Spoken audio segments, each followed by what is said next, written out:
আসসালামু আলাইকুম। তো বাইরে দেখতেই পাচ্ছেন ঘূর্ণিঝড় রামেলের প্রচণ্ড ধ্বংসলীলা বা প্রচণ্ড শক্তি।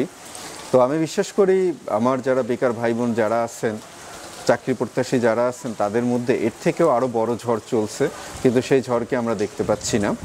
তো আমি আজকে আমার কর্মস্থলে গিয়েছিলাম, কিন্তু যেহেতু উপদ্রুত এলাকা, তো যার কারণে আমি আবার চলে আসছি। তো আসার পথে দেখলাম যে রাস্তায় মানুষ এই প্রচণ্ড ঝড়কে উপেক্ষা করেও তাদের জীবনের জন্য, তাদের জীবিকার জন্য রাস্তায় নেমে আসছেন, শ্রমজীবী মানুষেরা। তো এরকম ঝড় জীবনে থাকবেই, মানুষের জীবনে ঝড় থাকবে, উত্থান থাকবে, পতন থাকবে। তো এর মধ্যে আপনারা যারা 18তম নিবন্ধন লিখিত পরীক্ষা দেবেন, তাদের পরীক্ষার তারিখ 12 বা 13 জুলাই, 12 এবং 13 জুলাই ঘোষণা করা হয়েছে। তো আমি বিশ্বাস করি যারা চাকরি প্রত্যাশী আছেন তাদের ভিতরে এই ঝড়ের থেকেও প্রচণ্ড ঝড় আছে। আমি চাই সেই ঝড়ের গতিবেগ নিয়ে, সেই ঝড়ের শক্তি নিয়ে আপনারা ঝাঁপিয়ে পড়ুন, প্রচণ্ড গতিবেগ নিয়ে আপনারা ঝাঁপিয়ে পড়ুন, সফলতা ছিনিয়ে আনতে হবেই। তো যাই হোক, সবার জন্য শুভকামনা।